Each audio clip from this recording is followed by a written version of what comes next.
Is that reasonable for someone traveling on a plane who got their seat after paying for it, going through security, waiting at the gate check, scanning their ticket at the gate check agent, putting their bag in the overhead compartment, and sitting down and buckling their seatbelt?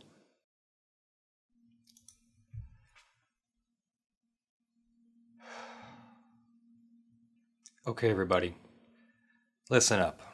I'm not wearing my hat today, because this is a different kind of law video.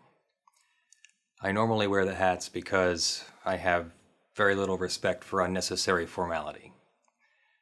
But the hats are also silly, and today's topic is not silly. Today's topic was not on my planned list of things to talk to you about.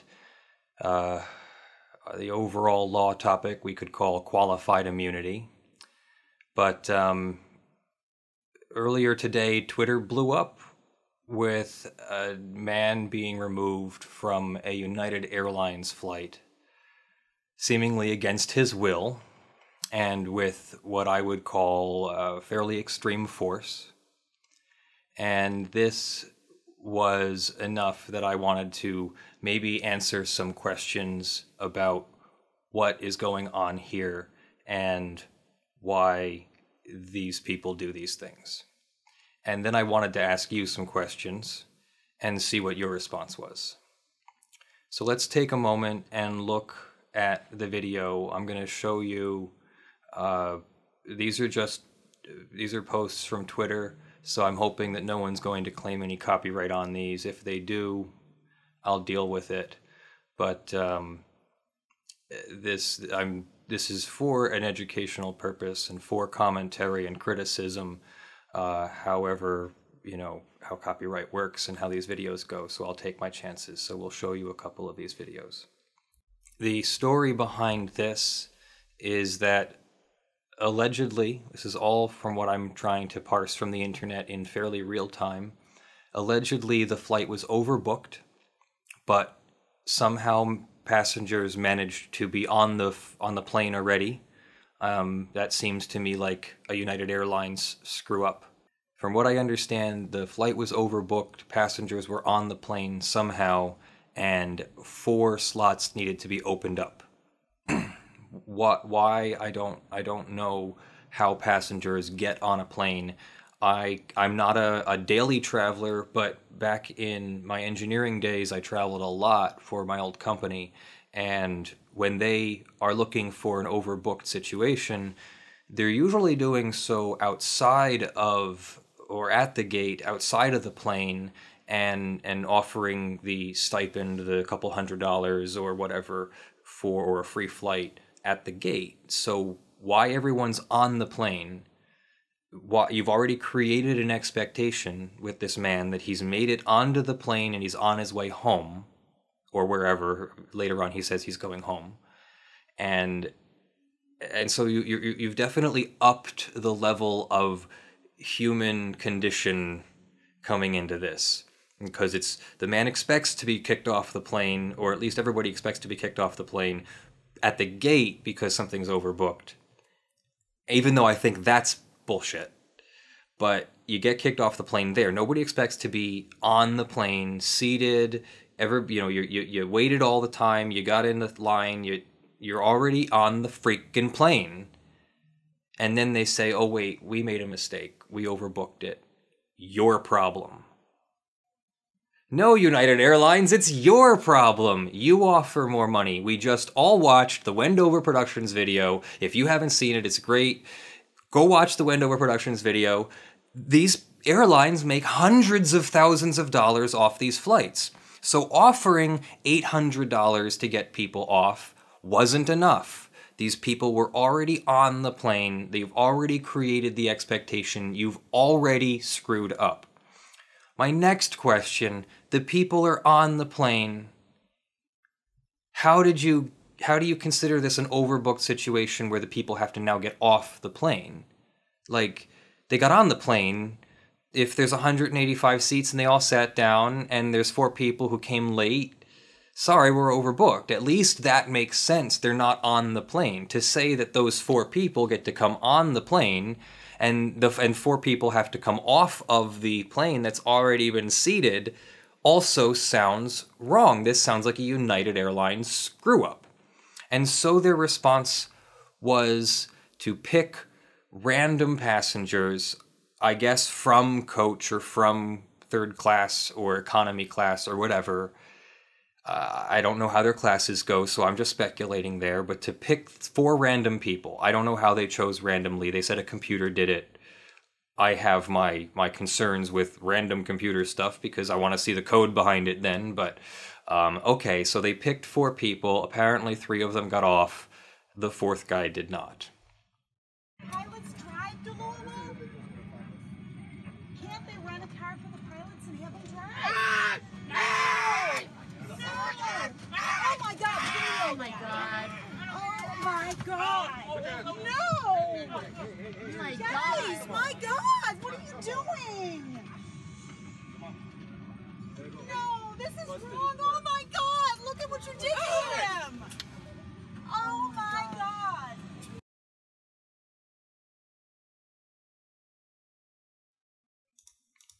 So this is what it's become. I mean, instead of having patience and compassion with a person, we just yank them out of a seat into the hard plastic. It looks like his face was crushed by the seat armchair opposite the aisle, on the opposite side of the aisle. And there is a picture of his face afterwards. So I'm not sure if he is completely knocked out or just stunned, but he has not had a good day. There is a video from another perspective.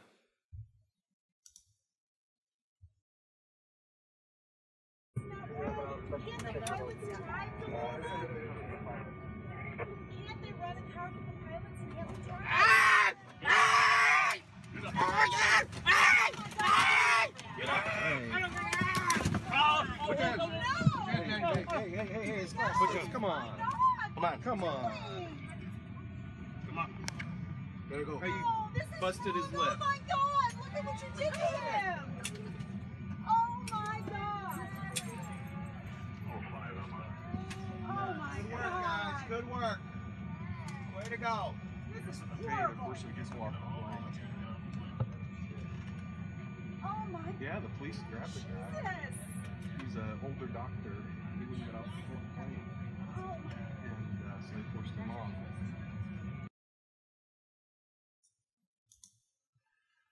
So, another perspective, equally horrible. Couple questions. Who's the woman that runs up the aisle? It doesn't look like that's a flight attendant. Person has a purse and seems to be in civilian clothing, so I'm guessing his family, but she seems to push right past the officers like she knows that she's in no danger, so I'm not sure what's going on there. And then to make this tale a little bit more odd, somehow, I mean, this is not a joke, right? This person got back on the plane. I have to go home. I have to go home. I have to go home. I have to go home. I have to go home. I have to go home. I have to go home. He appears to have the split lip. I think it's the same gray pants. Let me just check.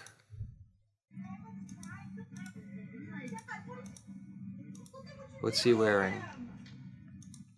Yeah, it's the same gray top, or gray pants and green top. So same person. And then the airline's response. Apparently, anecdotally, someone says that passengers were forced to get off the plane so that he and the plane could be checked for blood and medical and everything. United, this doesn't tell me when this passage happened. United responded This is an upsetting event to all of us here at United. I apologize for having to reaccommodate these passengers. Our team is moving with a sense of urgency to work with authorities and conduct our own detailed review of what happened. We are also reaching out to this passenger to talk to him directly and further address and resolve the situation. Well, Oscar Munoz, CEO of United Airlines, I hope you're reaching out to his attorney, because this man should most definitely have an attorney.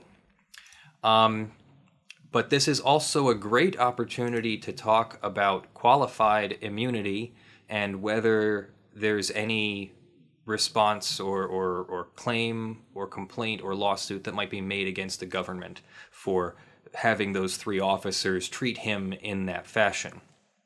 So let me give you a quick breakdown of what I think happened here. The airline has the right to determine who can be a passenger and who cannot.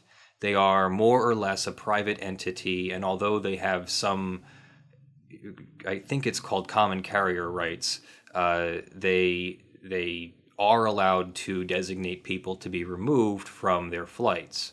And so, as I said before, it seems like United Airlines screwed up pretty big time and managed to get more people on the flight than were allowed to be there. So they had to ask for people to voluntarily leave. Not enough people voluntarily left, so they chose people by random, and this man did not want to leave. So at that point, much like former President Bush designated people as enemy combatants, the airline designated him trespassing and asked the either air marshals or law authorities, I didn't see which authority those officers were from, asked them to come and remove him. Now, officers are allowed to use reasonable force. That did not look like reasonable force to me. Reasonable force would have been coaxing him out of the seat, using as little force as necessary as any reasonable person would expect. I don't think that the reasonable person actually expects that you would need to assault a person, hurt them, bloody their lip, or cause physical injury and definitely lasting emotional trauma